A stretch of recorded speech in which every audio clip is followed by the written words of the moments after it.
ప్రియా న్యూస్కు స్వాగతం. ఈనాటి ముఖ్యాంశాలు. మైనర్ వేధింపులు ఫోక్స్కో కేసు నమోదు చేసిన ఎంఆర్పల్లి పోలీసులు. తిరుపతి రూరల్ మల్లంగుంటకు చెందిన మైనర్ బాలికపై అఘాయిత్యం ఘటనపై తిరుపతి జిల్లా ఎస్పీ ఎల్ సుబ్బారాయుడు ఆదేశాల మేరకు ఎంఆర్పల్లి పోలీసులు ఫోక్స్కో చట్టం కింద కేసు నమోదు చేశారు. బాలికను గత 6 నెలలుగా వేధించిన ముద్దాయి కోలా దిలీప్ కుమార్ ప్రేమ పేరుతో బెదిరింపులు చేసి ఇటీవల రాత్రి ఇంటి వద్దకు వెళ్లి బెదిరించడంతో బాలిక కుటుంబం ఫిర్యాదు చేసింది. అడిషనల్ ఎస్పీ రవి మనోహరచారి మాట్లాడుతూ చిన్నారులపై లైంగిక వేధింపులు జరిపే వారిపై ఎట్టి పరిస్థితుల్లో కనికరం ఉండదని, ఫోక్సో చట్టం కింద కఠిన చర్యలు తీసుకుంటామని హెచ్చరించారు. తల్లిదండ్రులు తమ పిల్లలపై మరింత శ్రద్ధ వహించాలని సూచించారు.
పోక్సో చట్టం ప్రకారము తిరుపతి రూరల్ పోలీస్ స్టేషన్ పరిధిలో ఒక గ్రామంలో కోలా దిలీప్ కుమార్ అనేటువంటి వ్యక్తి ఆ మైనర్ బాలిక కుటుంబంతో పరిచయం పెంచుకొని గత 6 నెలలుగా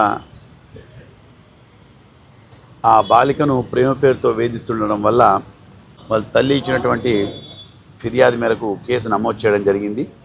ముద్దాయిని ఆల్రెడీ అరెస్ట్ చేయడం జరిగింది. మా ఎస్పీ గారి కూడా ఈ విషయంలో చాలా కఠినమైన చర్యలు తీసుకోమని చెప్పారు. ఈ మైనర్ అమ్మాయిల విషయంలో ఎట్టి పరిస్థితుల్లో పోలీస్ డిపార్ట్మెంట్ నిబద్ధతతో పనిచేస్తుంది.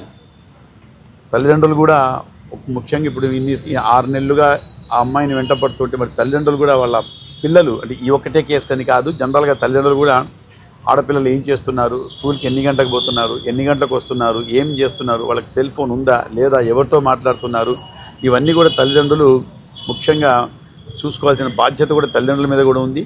స్కూల్లో టీచర్స్ కూడా ఇప్పుడు ఈ స్కూల్కి వెళ్తుంది, స్కూల్లో అమ్మాయిల ప్రవర్తన కూడా అక్కడ ఉండే లేడీ టీచర్స్ కానీ మిగతా వాళ్ళు కానీ గమనిస్తూ ఉండాలి.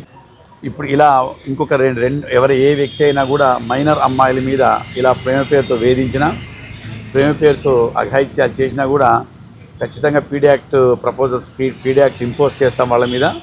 మళ్ళీ తప్పనిసరి కోర్టుకు జైలుకు కూడా పంపుతాం.